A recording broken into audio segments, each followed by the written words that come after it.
We're going to start off with a look at shares of NVIDIA, which are down roughly about 0.5% right now. The chipmaker was, though, named a top pick by Bank of America for 2025 as analysts see deployments of NVIDIA's new Blackwell chip to drive momentum in that entire space. But uncertainties around Blackwell's timing and softness in NVIDIA's gaming segment are weighing on some investor sentiment there. So NVIDIA shares a monster year, but down 0.5% this morning. I'll go out to the conference where Jensen Huang speaks in March, the GTC, and I will hear. Last year I saw robots that were loading things at warehouses. Yeah. This year will be, because there's video. No one, look, everyone's written off NVIDIA. NVIDIA now is done, right? I mean, I just had another. It's done. Like, how did it get to be done? Well, there's actually a lot of desk notes today say, is it a source of funds if you want to broaden your AI infrastructure exposure? Well, look, if you want to buy Ciena and Dell and Apple and Broadcom and Marvell. Yeah, well, look, right. Marvell's on tonight. I think Marvell's doing terrifically because they're lined up with Amazon. And look, I think a lot of this anti-NVIDIA, it has to do with Amazon. Amazon, of course, if you speak to Amazon offline, they're just hoping that NVIDIA is going to send them all the chips they need. Yeah, but they are trying to develop their own to a certain extent, and they're using Marvell to help them do that. There he is. Yeah, of course. That's going to be interesting tonight. Looking forward to that interview. My show's on at 6. I'm aware. I got two people. Mad money. Two people who don't watch my show. My wife and David. NVIDIA's now down because of you. Yes, because of me. NVIDIA's down. Now, NVIDIA's going to be down $1.50. Look, I know this. By the way, it's written. I'm not changing my mind on NVIDIA. I bet you aren't. You haven't? We're down 3. You've been right not to. Let's get to Honeywell, guys, because we did get news there. Yeah, because I'm sick of NVIDIA. It's a story. One last note on that. People pointing to NVIDIA's weakness on a relative basis compared to the other Mag 7, and we mentioned a 2-month low today. Is that a source of funds to broaden out your AI infrastructure playbook? I don't know. It's not necessarily a source of funds. It's a good time to invest. Right? So for us, it's not going anywhere. And so if you've made those kind of returns, then this is how do you get into something that's too late? So as everybody's looking to, have I missed the tech trade? Have I missed the cryptocurrency trade? Have I missed the energy trade, especially with the post-election run-up? We're thrilled to see a little bit of weakness. Especially in what we expect will be seasonally strong trends into the Santa Claus rally. And then I guess the beginning of Q1 is a little bit of anybody's guess. NVIDIA, I know we talk about it being at a relatively expensive multiple, roughly 35 times forward, but given that growth rate, that's very much justified. So I'm much more comfortable in this part of the discussion than I was in the crypto discussion. That's why I didn't ask you about it. NVIDIA, by the way, is officially entering correction territory. It's down 10% from its November 7th closing high. Yeah. We'll talk about a related stock that is having a really great moment of its own, but we'll do that a little bit later because we have a move around it. But we knew that at some point these were not going to trade as a monolith. In fact, they've separated themselves from one another. You've had record highs today for Alphabet, record high today for Amazon. You've had recent record highs for Meta and Apple. And then the distance is a little bit for the NVIDIAs of the world or Microsoft, which hasn't hit a high since the summer. Yeah, so it's very interesting. What I wrote down in my notes, these are the stocks in the Mag 7 that are at all-time highs, right? Apple, Google, Meta, Amazon, Tesla. And what isn't on that list is NVIDIA. So all of the talk we've had over the last few months about the market broadening, the market did broaden in the third quarter. It's not broad in the fourth quarter. We have a little chart if you want to show it. I mean, we've really gotten to a point where 76% of the market gains are back in the Mag 7. Take us through this. What did you want to show? Yeah, so what you see is that in the second quarter of this year, we went from the Mag 7 represented 110% of all the gains in the S&P. The other 493 names were down. And then that changed in the third quarter. They were only 9% of the gain, but now they are 76% of the gain this quarter, except NVIDIA. So the market, if you talk about broadening, it's just the Mag 7 is broadened away from NVIDIA. It's the other names in the Mag 7. This trade, Jim, is back with a vengeance. That's how we've been describing it. And you could, I think, make the argument that it's even better that it is back the way it is without NVIDIA carrying everything. Because some doubted the fact that, well, if NVIDIA struggles, well, you know, that means that the Mag 7s are going to go down, and then the overall market's going to be in trouble. Not so fast. You've had a continued big jump in tech positioning, according to Deutsche Bank today.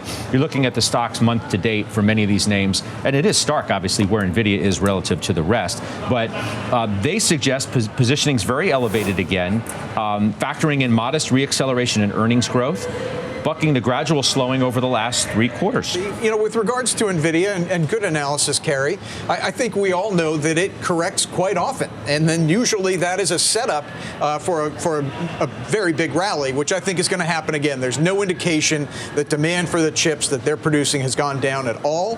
The only thing I would worry about with NVIDIA is when their supply catches up, there's just I don't see that on the near-term horizon. Yeah, I know, like, wake me up when that happens, exactly. Right? Because it doesn't feel like it's anywhere anytime soon. So if I can just go ahead. You talked, Joe, about dip buying if Bitcoin corrected. Well, hey, guess what? Have it happening in NVIDIA. I'll bet you'll see the buying come in. Oppenheimer today says that last week's acceleration in large cap growth, i.e. the mega caps, confirms a resumption of a larger breakout.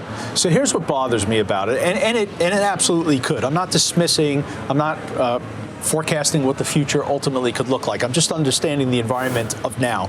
If there was this desire to own mega caps and to own mega cap growth, why is NVIDIA not performing as well? It would just be universal buying. So I call into question, the possibility that if you look at around the world, Asia, weak.